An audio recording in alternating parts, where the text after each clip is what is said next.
هلو هلو معاكم مريم نبيل. حياتنا عاملة زي البازل بنحتاج نكملها عشان نشوف الصورة أوضح، ده اللي احنا هنعمله النهاردة. كلنا بنحاول نعمل أي حاجة عشان خاطر نتبسط، نخرج خروجة حلوة أو ننزل مع صحابنا أو نعمل شوبينج أو ناكل أكلة بنحبها، بس الحقيقة إن دوت بس بيكون انبساط بشعور لحظي. النهاردة هنتكلم مع أبو علي إزاي مشاعرنا بتأثر فينا بوعي أو من غير وعي. ازيك يا أبو علي، عامل إيه؟ ازيك يا مريم، ايه الاخبار؟ الحمد لله، أنا مبسوطة إن أنت معايا النهاردة. وانا والله جدا. قولي إزاي ممكن مشاعرنا نفرق ما بينها. طيب بص يا ستي، انا عايز بس اقول لك حاجه كده في الاول. إمم، احنا جوانا في عقلين، أوكي، مش عقل واحد. في حاجه اسمها physical mind او عقل جسدي، وفي ال spiritual mind او العقل الروحي. إمم، تمام؟ ايه العقلين دول؟ مين فيهم بيعمل ايه؟ العقل الجسدي ده هو عقل قوي جدا، هو اللي احنا بنقول عليه الكونشس والسب كونشس والدنيا دي اللي معانا كلها. إمم، بس العقل ده limited جدا، في حاجات كتيره ما بيشوفهاش. أوكي، في بقى العقل الروحي ده اللي بيبقى موجود، ده خالد، ده ما بيموتش أساسًا، ده من زمان وهو موجود من قبل ما إحنا ما نتولد، وحتى بعد ما إحنا ما بنموت ما بيموتش، ده اللي هو في الإسلام بيروح البرزخ، وفي في الspiritualities بيقولوا إن هو بيروح العالم الخامس يعني، أوكي، أو الfifth dimension. ليه بقى أنا باقول لِك إحنا عايزة أبدأ بالحتة دي؟ عشان الاتنين دول دايمًا في fight. العقلين، العقلين دايمًا في fight. أوكي، ليه بقى هُم في fight؟ وإحنا قبل 7 سنين العقلين دول ما بيبقاش في ما بينهم حاجب، عشان كده إمم، هتلاقي دايمًا الأطفال في السن اللي تحت ال7 سنين بييجي يكلمك يقول لك ده بكرة جده هيموت، هوب double kick جده تاني يوم إمم، مات، إيه ده، إيه الحوار ده؟ أنا حصل معايا كده وأنا صغيرة، دي بالضبط، حقيقة بجد، أيوه، هو أيوه، actually هو بقى هو اللي هنا بيبقى شغال، هو ده الspiritual mind. هو شايف حاجات العقل الجسدي أصلًا مش شايفها. حتى إمم، هتلاقي بيبي بيلعب، الناس تيجي تقول له ده الملايكة بتلاعبه، هو فعلًا في هو شايف حاجات إحنا مش شايفينها. ده حقيقي؟ yes. هو أوكي، بيبدأ بقى الحاجب أو الفاصل اللي بين الاتنين ده يبان تقريبًا في سن ال7 سنين. أوكي، تمام؟ إمم، طيب الاتنين دول هُم دايمًا في خناقات. الأولاني ده بيبقى عايز ياكل، عايز vitamins، عايز مش عارف إيه، عايز حاجات كلّها physical تقدر تعالجه بيها، اللي هو إمم، الجسدي. التاني ده لأ، التاني ده بيتعالج إزاي أو بيقوى إزاي؟ بالقراية، بالموسيقى. عشان كده دايمًا يقول لِك الناس اللي هي very creative دي، بيقول لك ده بيجيبها من أعماقه، عشان هي الفنانين يعني، الفنانين والحاجات دي. ويقول لك مش عارف ده لازم يدخل في mood معيّن علشان يعرف يطلّع الحتّة اللي جوّاه. هو actually إمم، هو بيفصل العقل الphysical ده وبيشغّل العقل التاني الspiritual.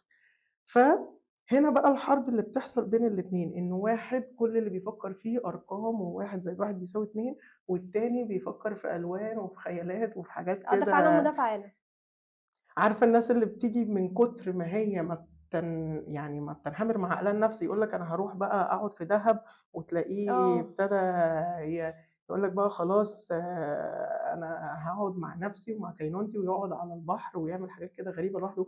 أو الناس التانية اللي هي بتروح تبدأ تحضر حضرة ويبدأ يعمل مش إمم، الحاجات دي. هو بيبقى عايز يشغّل العقل النفسي ده أكتر عشان هو بيبقى مبسوط معاه أكتر. هو إحنا بنقولها بيبقى عايز يفصل أكتر، بالضبط. إمم، والتاني واحد تاني هتلاقيه بقى بيقعد يقول لِك لأ يا معلم أنا عايز أروح مدرسة وعايز أذاكر وعايز أقرا مش عارف دي الفيزيا، حقيقة آه، البتاع واللي. طيب الاتنين دول بقى لمّا بيdisconnectوا عن بعض بيعملوا مصايب. زي إيه بقى؟ زي إن أنت بتبدأ أصلًا العقل الجسدي بيبدأ يسكّت التاني ويقول له لأ أنت مش حاسس بكذا. إمم، فهو بيضيّع له مشاعره.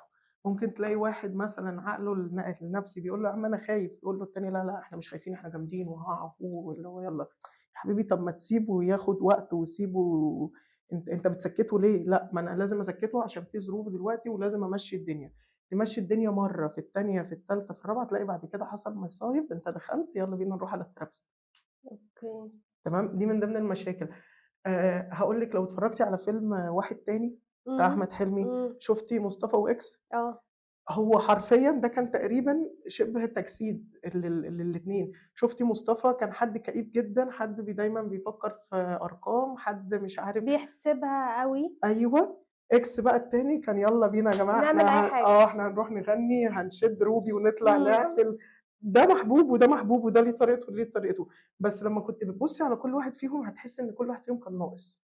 إمم. لمّا جُم في آخر الفيلم خالص، حتى من كتر فرحة إن الاتنين دول رجعوا connected لبعض، أحمد حلمي راح حاضن نَفْسه ووصل هنا بقى لقمة المتعة، إن هو فعلًا هو الاتنين اكتملوا فجمّعوا مع بعض. بالضبط، إمم. هو الاتنين اتحدوا، فالاتنين ما بقوش disconnected.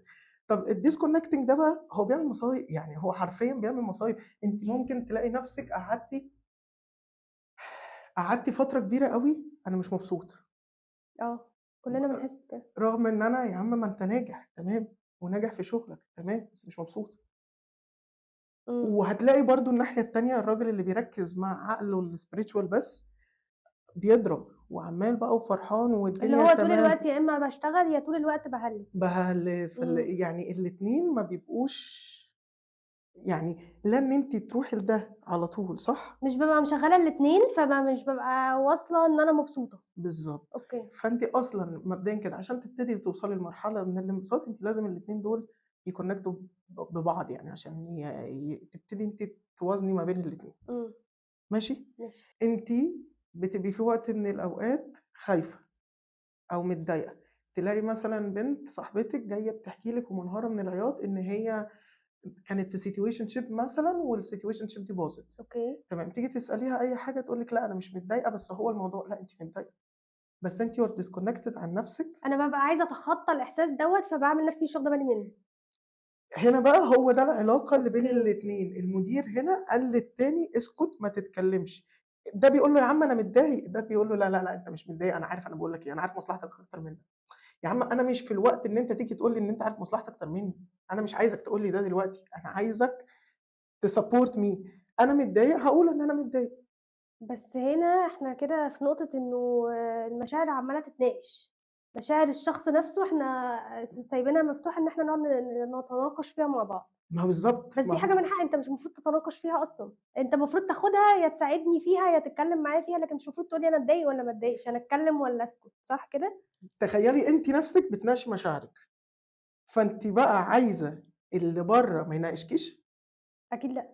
بس فأنتِ يعني هو لازم تبتدي من نَفْسِك، أنا الأول مش هاناقش مشاعري، أنا الأول أقتنع، يعني أنا جاي متضايق هاقول إن أنا متضايق، أنا عايزة أقوم آكل دلوقتي هاقوم آكل دلوقتي، مش هاقعد أقول لأ أنا مش أنا مش م مش م م المفروض أعمل ده، لأ عادي آه، أعمله. أوكي. أنا إمم. الأول ما بيني وما بين نَفْسي أقتنع بفكرة إن أنا محتاج ده، أنا محتاج يا عم دلوقتي إن أنا أشغّل أغاني في العربية وأطلع أصوّت، يالّا بينا نشغّل أغاني ونطلع نصوّت، ما تقعدش بقى تقول لنَفْسك لأ ده أنا بكرة الصبح ورايا شغل فأنا محتاج أقعد أذاكر، محتاج أنام بدري مثلًا، أوكي.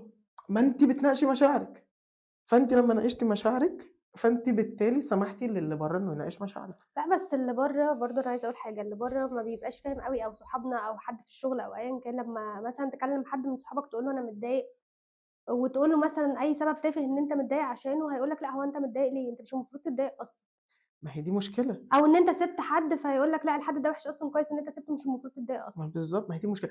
هاقول لِك بقى على حاجة، بُصّي، الترتيب يعني الtheoretical مفروض بيحصل action، فبعد ما يحصل action نفكّر فيه، وبعد ما إمم. نفكّر فيه نحس بالaction ده، وبعد ما نحس بالaction ده ندّي reaction.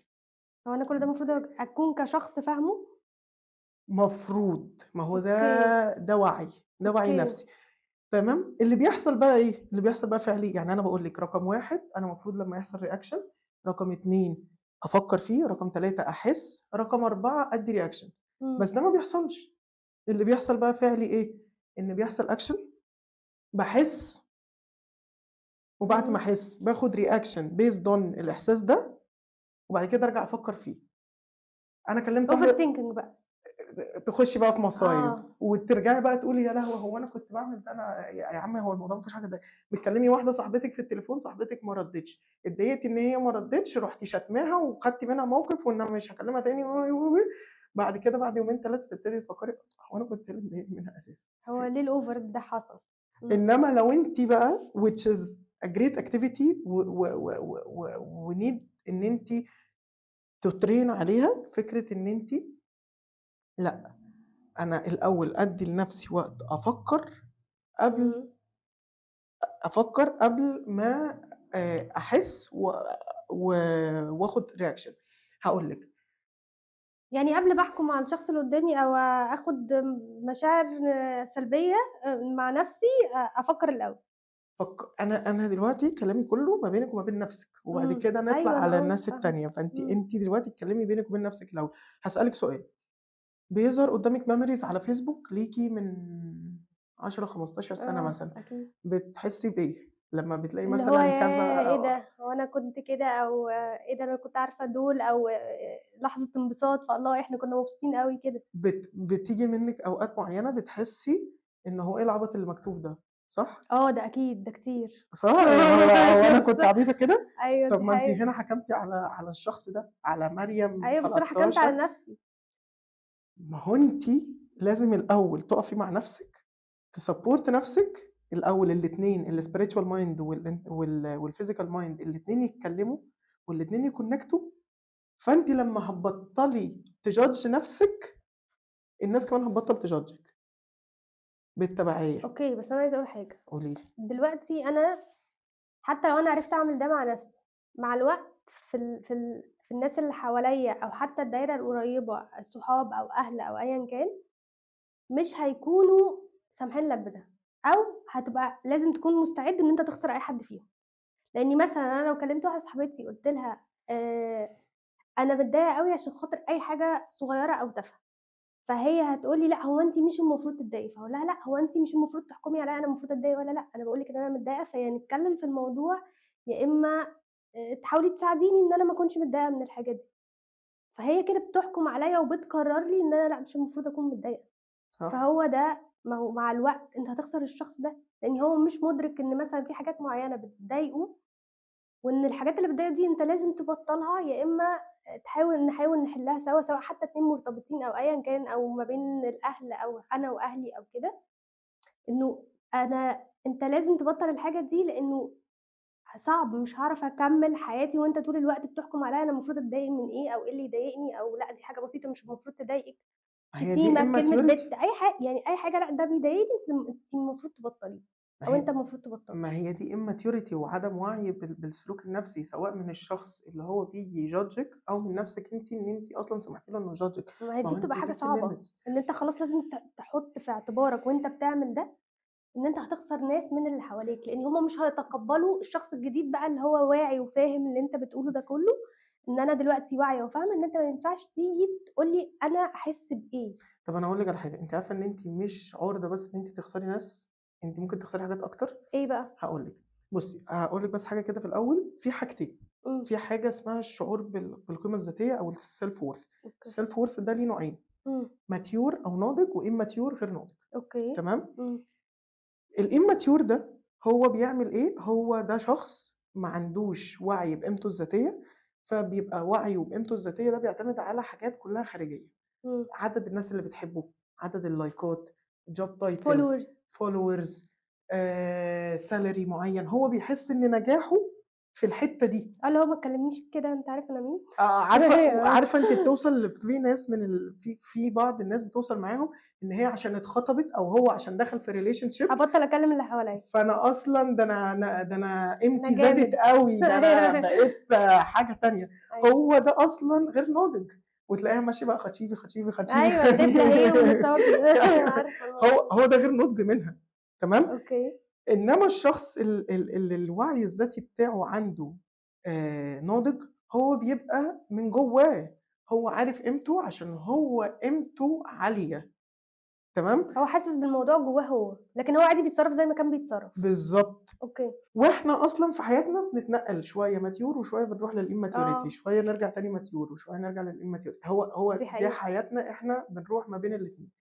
فأنتِ لو عندِك mature self worth فأنتِ كده نفسيًا بقيتِ healthy، فساعتها كلام الناس مش هيأثّر فيكِ، فأنتِ بس أنتِ مش هتبقي، أنتِ ممكن مش بس تبقي خسرتِ الناس اللي حواليكِ، أنتِ ممكن أصلًا ما بقاش فارق معاكِ الtitle بتاعِك، اللي هو إيه ده، ده أنا وصلت لCEO في شركة، وصلت لCFO في شركة، وتاني يوم بابدأ شركة جديدة خالص ب بابدأ من الأول خالص.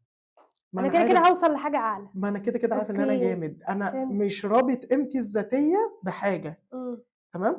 فأنتِ أصلًا لو عرفتِ قيمة نفسِك الداخلية، مش هتبقي في احتياج للناس، فساعتها أنتِ الناس اللي بتjudgeِك وبتضايقِك وبتيجي تحكم على مشاعرِك دي، أنتِ أصلًا مش هتفرق معاكِ، صباح الفل. أوكي. ما أنا قيمتي مش في عدد صحابي، أنا قيمتي في مش في أنا نَفْسي أساسًا. متجوّز والّا مش متجوّز، إمم، قيمتي مش في شغلي، قيمتي مش في مش هتفرق معاكِ الناس دي أساسًا. ده بالعكس، ده أنتِ هترجعي تحاولي تفهّميهم إنه يا جماعة حسّوا بالقيمة الذاتية بتاعة نَفْسكم عشان نَفْسكم مش عشان صداقتنا. إمم، الناس تقريبًا الcharacters بتتغيّر كل 7 سنين. دي حقيقة أنتِ ممكن دلوقتي في ناس هتقابليها ياه! ده إحنا كنا أصحاب أوي، إمم. وإحنا كنا أصحاب أوي دي النهارده أنتم ما بتتكلموش أساسًا. عشان إحنا اتغيّرنا، فممكن ما نتقبّلش بعض عادي لمّا نتغيّر. في ناس بقى تيجي تقول لِك لأ ده أنا زعلان منِّك وما إمم، ينفعش إمم، وأنت قطعت معايا، أنت ما كنتش كده، لأ أنا ما كنتش كده عشان ظروف حياتي ما كانتش كده، الenvironment ما كانتش كده، أنت ما كنتش بتعمل كده، فخلاص أنا الneeds بتاعتي اتغيّرت. حاجة بقى تانية، إحنا ليه أصلًا بنناقش مشاعرنا؟ إحنا يعني أنتِ أنا مع الس نَفْسي ليه آه، باناقش مشاعري؟ ال أوكي. ال الspiritual mind والphysical mind ليه بيناقشوا بعض؟ عشان الspiritual mind ده للأسف مش دايمًا بيعرف يعبّر عن اللي هو عايزه، هو بيبقى حاسس بحاجة، بس مش عارف يعبّر عنها. هاقول لِك حاجة، إمم. ساعات أنتِ بتبقي قاعدة بتقلّبي في تيك توك، فعمّالة بتتفرّجي على فيديوز وبتاع، تحسّي إن أنتِ بتحبّي، وأنتِ أساسًا ما أو فيش نسمع حد أغاني في حلوة دماغِك. كتير أو نسمع أغاني وحشة كتير فنكتئب. هو إحساسه زاد بناءً على الحاجة اللي أنا باسمعها أو باتفرّج عليها، صح بالضبط. كده؟ فهو قام فهو راح قايم كَل، تمام؟ آه. عمل شوية بطاطس محمرة، طلب من ماك، مش عارف عمل whatever بتوصل مع الناس إن هي بتقوم تعمل مكرونة بشاميل الساعة 02:00 لأ، أنا يعني حاجة حلوة لازم. إمم، تمام، تلاقيه انبسط، إيه دي ده؟ حقيقة. أنت كنت متضايق، هو أنت إيه علاقة الأكل بإن أنت أصلًا يعني أنت كنت كنت حاسس حاسس إن إحساس حاجة معيّن. تاني، إمم، فهو هنا هو ما كانش عارف يفرّق ما بين الneeds بتاعته، إمم، هو كان عنده need وهو كانت بالنسبة له الneed دي أصلًا هي need تانية خالص، أوكي. هو ما عرفش يشوف الneed دي ما أساسًا. عرفش يفرّقهم من بعض. خالص. وعايز أقول لِك الbasic needs دي يعني هي كتير، يعني هاقول لِك دكتور محمد طه مثلًا في كتاب اسمه الخروج عن النص من جديد كان بيتكلم من الneeds بتاعته اللي كان بيتكلم عليها حاجة اسمها الاحتياج للشوفان. أنتِ محتاجة أصلًا تتشافي من وأنتِ صغيرة، هتلاقي البيبي كده وهي صغيرة بيقعد يعمل أي حاجة عشان يجذب الانتباه ليه. دي حقيقة. بالضبط، هتلاقيه مثلًا ماما شايفة الفستان دي حلو عليَّ إزاي، أو إمم. لو ولد مثلًا يطلع بابا إيه رأيك في بدلة الضابط ولمّا بيبقوا عليَّ؟ 2 غالبًا بيعملوا مصايب عشان واحد يجذب الانتباه ليه أكتر من التاني. ويتشاف. إمم. طيب ولي الأمر هنا بيبقى قدّامه حل من الاتنين، يا إمّا بيراضي الولد ده ويبدأ يطبطب عليه ويقول له يا حبيبي أنت جميل، وفي واحد تاني بينفّض له. آه. غالبًا اللي بينفّض له ده مش بيfulfill الgap دي، فالولد ده لمّا بييجي يكبر بتلاقيه بيعمل مصايب كتيرة جدًا عشان بس يبان لإنه still he has need يعني didn't fulfill من وهو صغير. إمم. عايزة أسألك على حاجة، هل الneeds نفسها بتأثّر على بعض؟ أيوه طبعًا، ودي من إمم. ضمن المشاكل الكتيرة اللي بتحصل، إن الواحد بيبقى عنده أصلًا need في حاجة وبيfulfill need حاجة تانية، فما بيتبسطش أصلًا. إمم. تعالي نتخيل إنه الneeds دي كأنها containers، أوكي. تمام؟ فهُم الneeds كتيرة أوي، بس خلّينا نقول مثلًا إن هُم 5 needs بس، أوكي. وليكن مثلًا love، respect، شوفان، حُضن، على فكرة الحُضن من الneeds. إمم. أنتِ عارفة دكتور محمد طه كان بيقول في حوار الحُضن ده إنه يعني أقل رقم مطلوب علشان تفضل في healthy أنا عارفة. psychology 5 أحضان في اليوم. إمم. هو مش لازم الحضن ده يبقى من partner، ممكن عادي يبقى من أب، أخ، أم. فلو تخيلنا إن هم containers زي ما باقول لِك، هتلاقيهم مثلًا إحنا عندنا 5 containers، فبعد أول مكالمة حُب مثلًا الcontainer بتاع الحُب ده اتملى بنسبة 20%، بقية الcontainers اتملت معاه 1% و1 و1 و1 و1. إمم. بعد تانية مكالمة بقى 40%، 2 وزوِّد هنا 2 و2 و2 و2.